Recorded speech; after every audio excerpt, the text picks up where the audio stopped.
neredeyse geçmemiş. Dümdüz bir kar tabakası. Yolu görmüyoruz. Bakın ta eski izlerin üzerine de karlar örtmüş.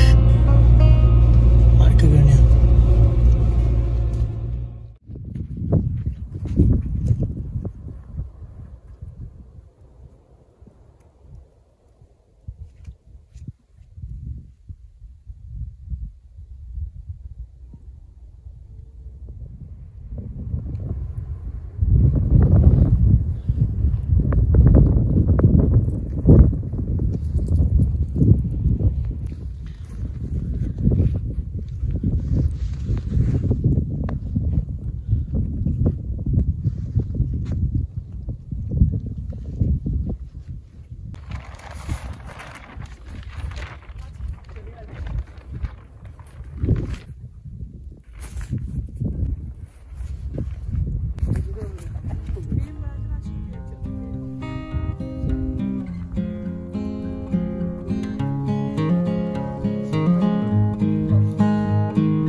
Sobasına kavuştu. Evet, yavaş yavaş yerleşmeye başladık.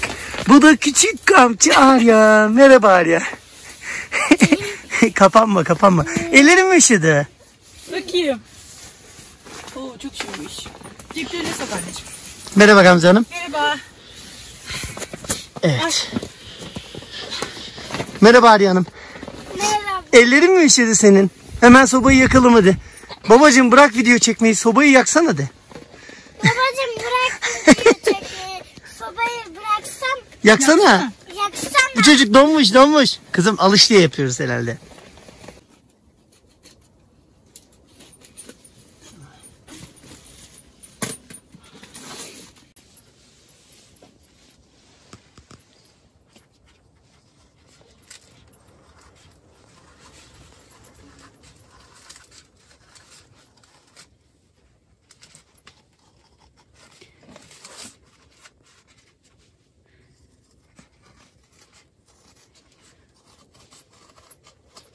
Şimdi biraz dar kestim ki zamanla orası zaten genişleyecektir. Genişlediğinde içeriye olabildiğince su almasın diye. Şöyle. Evet. Arya Hanım soba yanacak birazdan. Hazır mısın?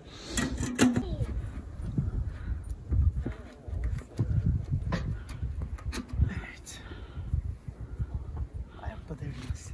Evet. İnşallah şu nemli şeyi çantadan aldım karların içerisinden. Yakmayı başarabiliriz.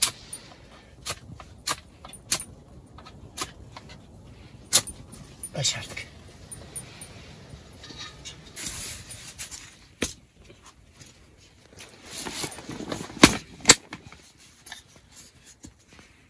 Ufak ufak besleyelim.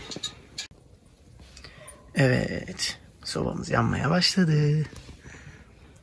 Şimdi şöyle. Merhaba Arya Hanım. Merhaba Gamze Hanım. Merhaba. Evet. Sobamızı kurduk.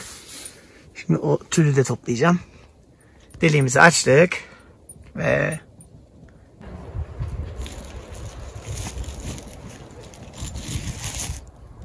hadi bakalım.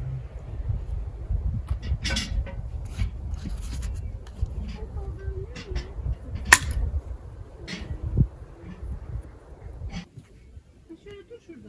Ama üstüne değelim.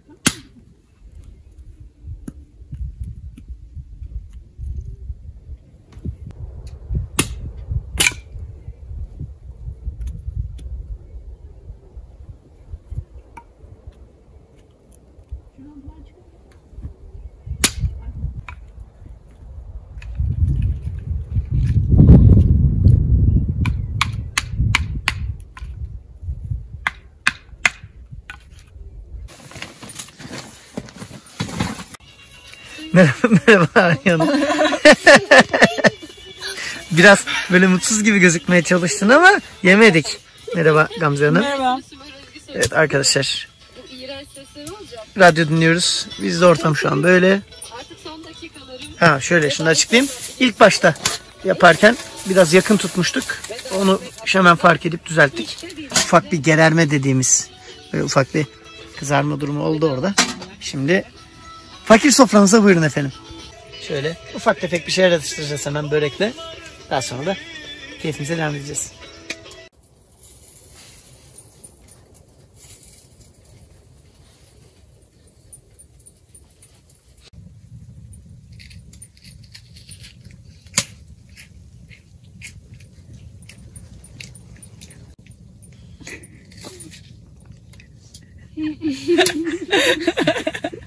Evet. Göstereceğim ya. Bakın şöyle 2 tane cimcime var yanımda. Gülüyorlar. Evet. Gördüğünüz gibi.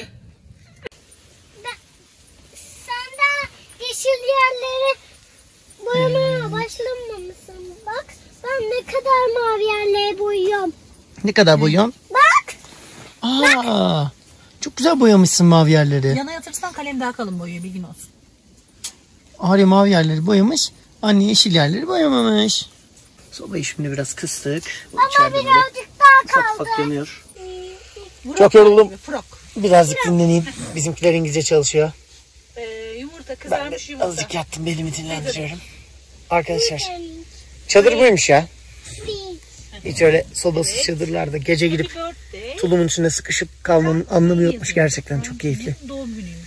Bakın manzarama. Hediye olarak kemik vermişler değil mi? Onlar pasta yerken o da kemik yiyor. Frankie bu. Şapkasında yazıyor çünkü. Doğum günü. İki güzel hanım burada ders çalışıyorlar. Her şey yolunda.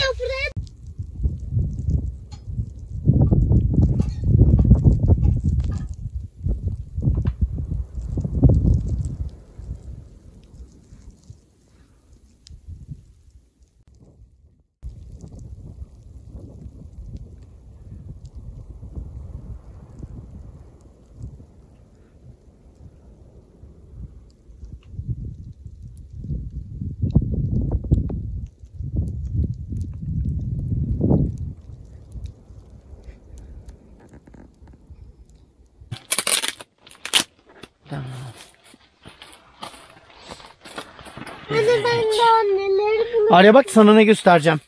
Bunu bana Efecan diye bir arkadaşım hediye etti biliyor musun? Geçen gün ben bunu kurdum evde. Bir kere. Ama siz yatmıştınız. Sen bir paylaşım gibi şey yap. Ha gerçi doğru sos bir şeyde hikaye koydum da ben bunu paylaştım da siz yatmıştınız.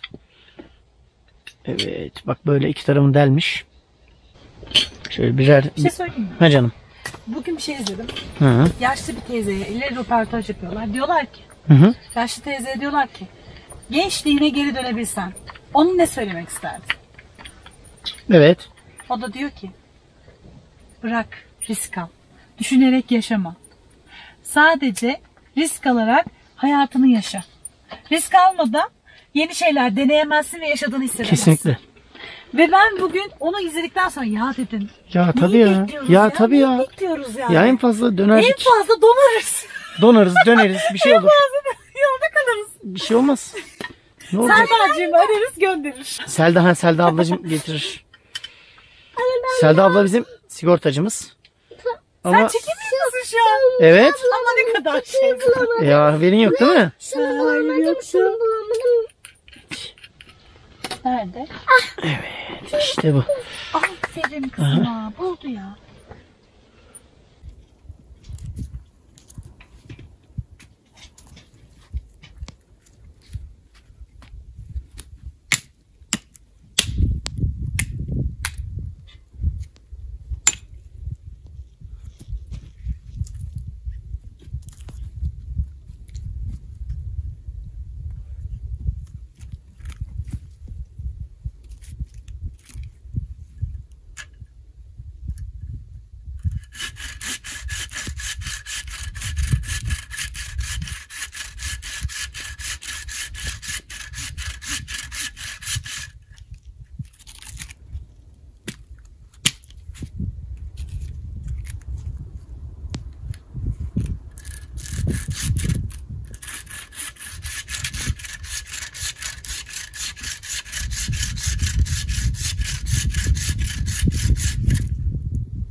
Bayağı da çok. İyi bakalım. Ne olur ne olmaz koyalım da.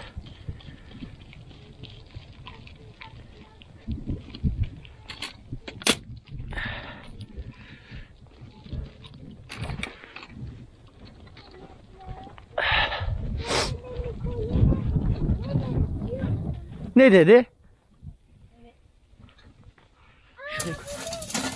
Evet. Bakın burada 2 küçük el var. Bakın burada 2 küçük el var. Ellemiş, üşüdü. Birazcık sobayı canlandırdık. Çalıyla, cırpıyla doldurduk. Şimdi ellerimiz ısınacak. Değil mi kızım? Evet. Böyle tatlı bir insan olabilir miydi? Merhaba. Merhaba. Merhaba kızım. Merhaba. Ne haber? İyiyim. İyi. Ellerimi ısıtmaya çalışıyorum. Ama ısınmıyor. Şimdi Arya'cığım 4 yaşında küçük bir kampçı olmak zor. Annesi değil mi? Evet, çok zor bir şey. Ama o başarıyor zoru. Benim kızım başarır.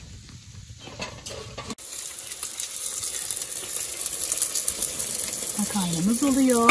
Ev makarnası. Köy makarnası mı? Evet, annem kırdı güzel elleriyle. Canım annem, artık annemi öpüyorum. Kendisi kayınvalidem olur ama annem gibidir. Şöyle. Onu çok severim.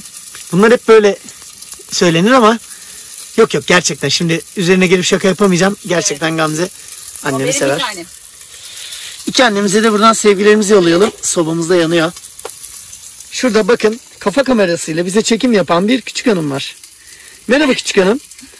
Tabii yüksek ışığa maruz bıraktık. Tuğba mıydı o? Niye böyle? Yok şimdi ışıktan gözü alındı. Hayır Ay yatışa bakın. Yatışı. Öyle de yatılmaz ki şiiri sana mı ithaf olundu acaba? Bakın böyle hiçbir kampında ben yatmadan önce şu eşofmanı giymemiştim. Eşofmanımı giydim. Börkümü çıkarmıyorum. O benim alameti farikam diyebilirim.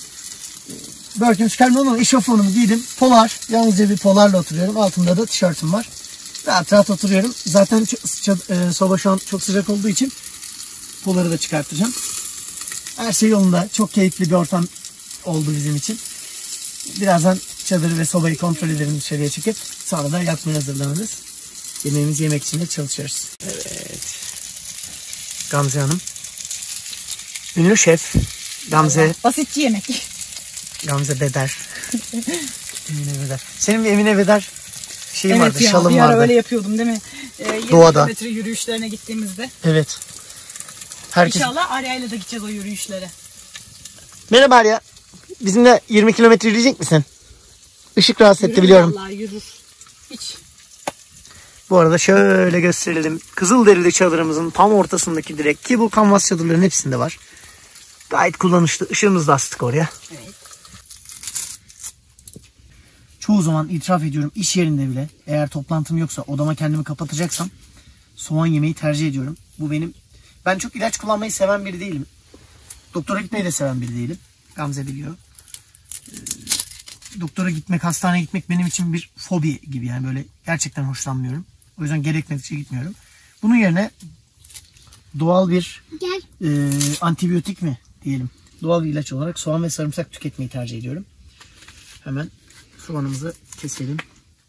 Gamzeciğim bugün sen de yersin diye düşünüyorum. Hı. Ha tabii her yemeden önce hani bu ağza yoğurtların Yoğurtlu makarna yiyor benim kızım. Benim kızım yoğurtlu makarna mı yiyor? Evet. Yoksa yoğurtlu makarna benim kızım mı yiyor? Yoğurdumuz. Kim buydu? Dışarıdan bir kar dokundu. Olabildiğince sade. Kamp avcıları da. Kamp avcıları. Biz böyle kampta yeme içme işine çok önem veren bir aile değiliz. Yani normalde böyle çok özenen, abartılı mangallar yapan bir aile değiliz. Bakın köy makarnasıyla mutlu olan bir Arya. Şu anda tipi fırtınasındayız. Gündüzden beri hiç durmadan yağdı. Hiç ama hiç durmadan yağıyor. Şurada bir ufaklık var. Bizi koruyor. Sağ olsun. Şu kara bakın arkadaşlar. Yarın nasıl döneceğiz eve çok merak ediyorum. Şimdi sobayı bir kontrol edelim. İlk başta biraz yakın tutmuştuk. Onu fark etmemiştik. Fark ederek hemen düzelttik. Sobada herhangi bir sorun yok. Güzel.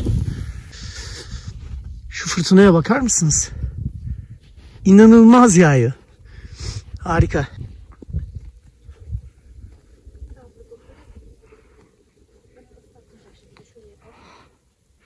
Çadırımızı Rüzgar İhsan'dan aldık. Rüzgar abiden. Live Tents markasının sahibi. Ufak bir keşif yürüyüşü yaptım. Ama gerçekten tipi bana aman vermedi. Çok temiz bir tipi var. Çadırımızın gergitlerini kontrol ediyorum. Enfes görünmüyor mu arkadaşlar? Bakın ellerim dondu ama umurumda değil. Çünkü bu manzaranın tadını çıkarıyorum. Başladım. Arkasındaki ölçeğine göre 1,5 çay kaşığı diyor. 1 tatlı kaşığına tekabül eder o. Ben öyle Evet, şimdi ettim. dibek kahvemizi yapıyoruz. Arda Bey kahveyi orta şekerli sever. Evet, kesinlikle.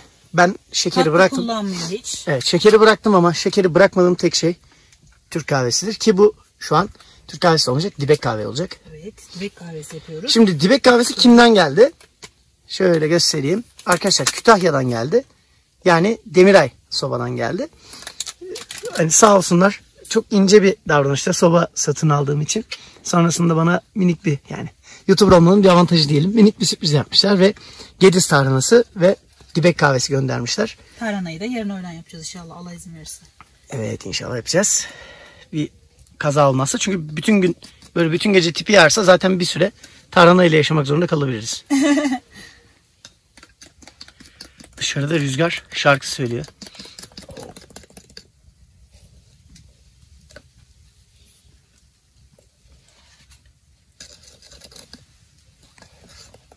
Yoğun bir kahve olduğu için burada karıştırıp Evet. koymak istiyorum. Taşar mı? Ne diyorsunuz Gamze Hanım? Taşa da bilir. Bence taşmaz. Çaydanlığımız ve sobamız tüm hızıyla çalışmaya devam ediyor. Koyuyoruz ve koyduk. Ihlamur da demledim burada. Bakmak ister misin? Oo, harika. Kenarda Harika. sakin sakin demleniyor. Önce kahve, sonra ıhlamur mu? Evet. Harika. Çok odunumuz yok. Öyle yığınla odun getirmedik. Yani yalnızca bir yıl yetecek kadar odun getirdik. Çok bir odun getirmedik kamyonetle öyle. Hani kamyonetimiz var diye odunu çok getirmişiz gibi görünmesin. Biz sığamadık yani odundan. Yok ya, o kadar, gerçekten o kadar getirmedik. Hatta bir kısmını da şu çamaşırlarını da buradan topladım. Çünkü dışarıdaki hava onu gerektiriyor. Şimdi ciddi bir yağış var ve çadırımız kuru. Yalnızca buhardan dolayı sobaya uzak kaldığı için şu dilimde evet ufak bir nemlenme yapıyor. Yani terleme yapıyor. O da bizim nefesimizden kaynaklı. Onun dışında bir şikayetimiz yok. Meyve yiyeceğiz birazdan. Ne meyvesi yiyeceksiniz mesela? Mandalin var. Portakal var. Mandalin, portakal, elma. En çok hangisini seversin? Portakal. Portakal mı? Peki muz mu, portakal mı? Muz. Peki sen portakalın rengini sever misin? Evet, turuncu. Turuncuyu sever misin sen? Evet. En çok hangi rengi seviyorsun Ali? En çok turuncu. Benim kızım turuncu delisidir. Çok sever.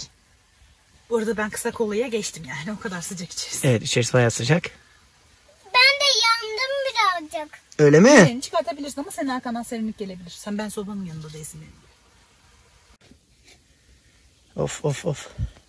Buyurun abi. Efendim, ne yaptınız öyle? Köpük yağdı. Evet, şöyle bakın. Biraz fazla tükürmüşüm. Güldürmeye dökeceğim şimdi. Arya'cığım, meyvene kavuşmuşsun bakıyorum. Evet ama şunu annem yiyecek bakıyorsunuz. Bakıyorsunuz. Ben yiyeceğim. Bakıyorsunuz, annem yiyecek. Kabuklarımızı da koyalım oraya. Ben sevdiğim koku. Harika.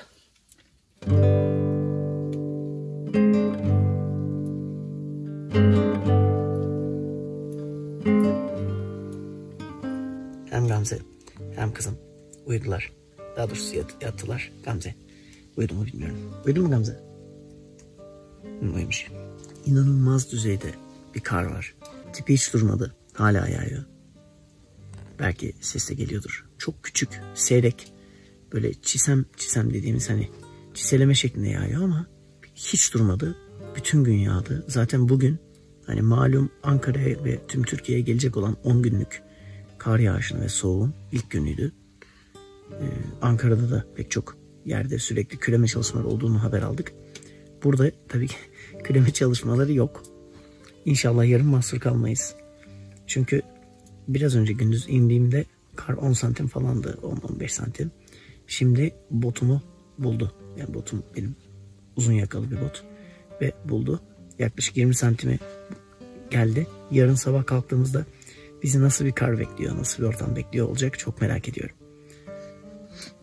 Sesimi çok yüksek çıkarmıyorum kızım uyuduğu için. Kusura bakmayın.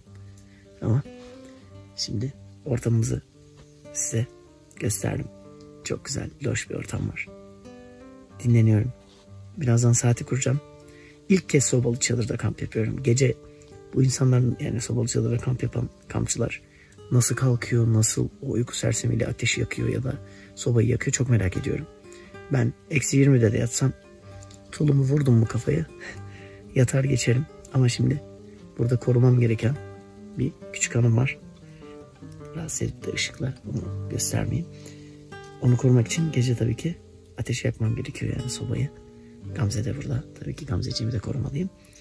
Kendim olsam muhtemelen gece 12'de son bir odun atar yatarım. Ama şimdi bütün gece gerekirse hiç uyumam. Ama yine de onları sıcak tutmaya çalışırım. Heyecanlıyım. İlk kez sobalı kamp yapıyorum. Ben şimdilik müsaade isteyeyim. Yarın görüşmek üzere.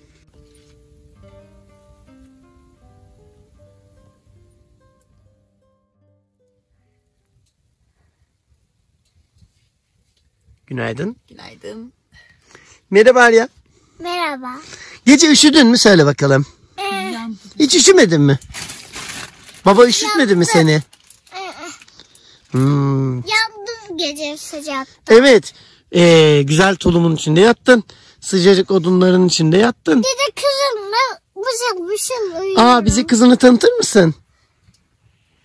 Adı ne onun? Söyleyeceğiz. Elçin. Elçin. Evet, ikimiz koyduk bu ismi. Aa, çok güzelmiş ismi. Elçin ismi. Onu kim yaptı Arya'cığım sana? Kim ördü anneciğim? Onu kim ördü? Annem. Aa, gerçekten mi? Merhaba Elçin. Sen üşüdün mü gece? Hiç üşümedim.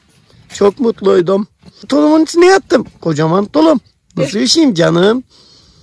Üşümemiş. Al bakalım. O da benim karnımda yattı gece. Oh oh.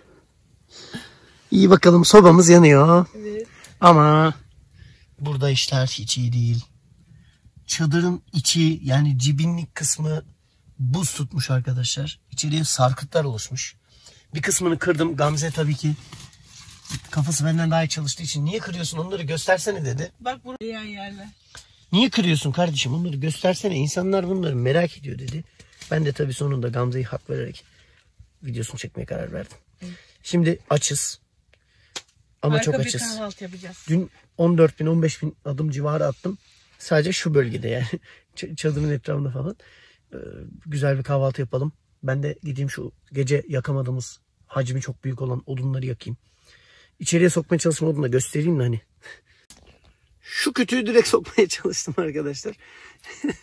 Neredeyse de giriyordu da şurada bakın bir yampiri kısım var. Orası girmedi bir tek. Sobanın 4 saat uyurdu. Evet. Sobanın yüksekliği ve genişliği 16'ya 20. Ama şu arkadaş inat edince, girmeyince, şu arkadaki de bakın budaklı çok geniş, 20 santimden yüksek bir iki parçası var. Tabii o benim arkadaşım. Bu küçüklerin hepsi benim arkadaşım Arya. O da girmeyince hiç sıkıntı yaşamadık tabii ki, odunumuz vardı ama onlar yanıvereydi, iyiydi. Neyse. Güne çok mutlu başladım çünkü yalnız değilim. 2 tane pırlantam var yanımda. Hadi bakalım. Gün başlasın. Saçlar.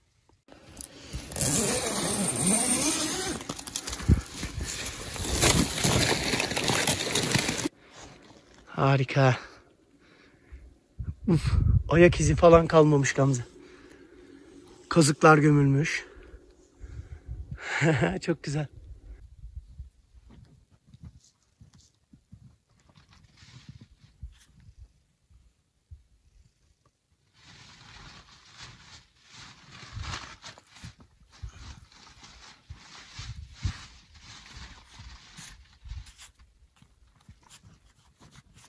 yapabilir miyiz ki?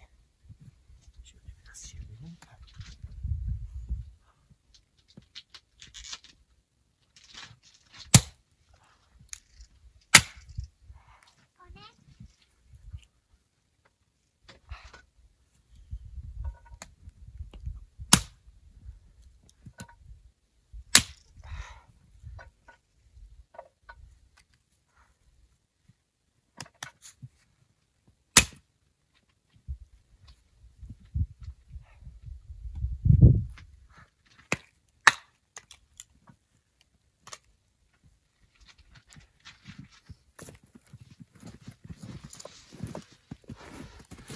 İsveç ocağı da böyle yapılır arkadaşlar. Bakın 4'ünü birleştirip telle.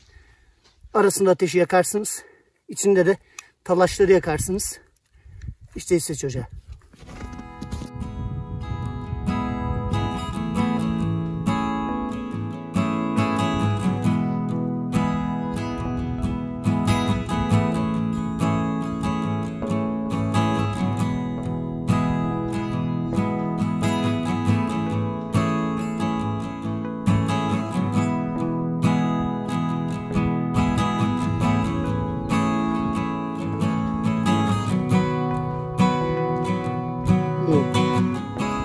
Bakın arkadaşlar. Güzel battık. Şimdi arabaya geldim çalışmak için. Gece -10'un rahatlıkla altına düştüğünü söyleyebilirim. -15 falan olmuştur çünkü -15 değil, belki -12 olmuştur. Çünkü şu an saat 9 ve hava sıcaklığını göstereceğim. Evet. Hava sıcaklığı bu. Evet. 2 dakika arabayı çalıştırmak için içeri girdim. Kar yine başlamış, hem de biraz böyle büyük. Lapa'ya doğru gidiyor. Hadi bakalım. Yolumuz şöyle arkadaşlar. Bu yolu gideceğiz. Şurada bizim oğlan ısınırken biz de şu karşıki dağlara bakalım.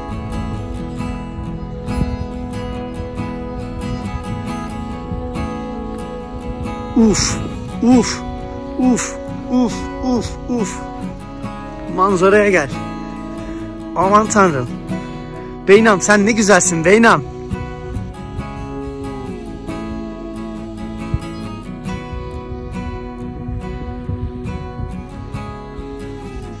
Arkadaşlar harika görünmüyor mu? Bakın. Bir de bu tarafa. Hop. Allah'ım harika. Afiyet olsun Gamze Hanım. Sağ olasınız. Soframız gariban sofrası. Bir çeşit kavurmalı yumurta getirdik. Krem peynir ve simit. Birazcık da ekmeğimiz var. Şurada da ekmeğimiz ve balımız var. Bal ben yemiyorum. Küçük hanımın da sütü var. Sen süt mü içeceksin? Küçük kampçı. Kendisine biraz önce ayı yavrusuyum ben dedi. Evet. Şimdi kahvaltımızı yapalım. Daha sonra belki dışarıda kar izleriz. Ya da çadırın içinde oturmaya devam ederiz. Sobanın başında oturduk. Keyfimizi yapıyoruz. Yiyorum.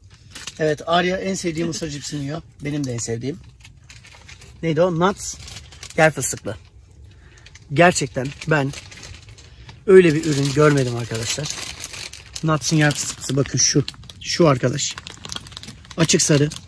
Lütfen Eryaman'dakileri bana bırakın ama diğer Migros'taki vesaire Carrefour'dakileri toplayın abi. Çok güzel.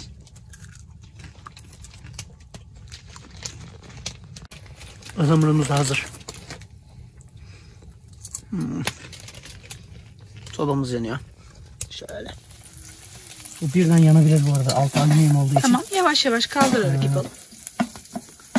Soba yüksek sıcaklıkta şu an. Şimdi Demiray soba bana dibek kahvesi dün bahsetmiştim. Onunla beraber bir de Kütahya'nın Gediz tarhanasından göndermiş. Hemen soba başında yapalım. Bence yeterli. Evet.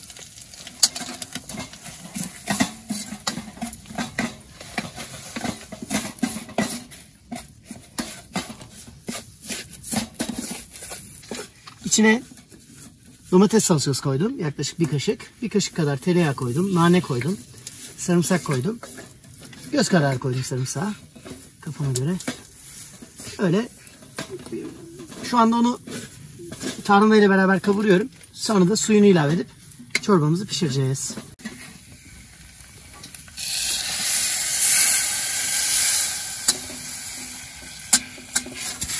Ups.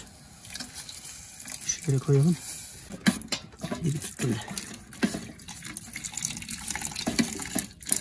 Senden ötürü değil, tarhananın Yok, ötürü, tencereden ötürü. Alüminyum olduğu için, soba da aşırı sıcak olduğu için. Soba şu an cılır cılır yanıyor.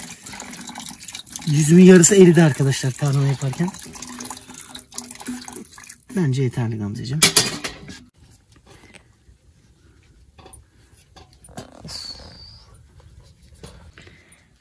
İçerisine böyle bir pinçik falan tuz attım. Sonra da dibini tutmayacak şekilde yavaş yavaş karıştırıyorum. Çorbamız hazır.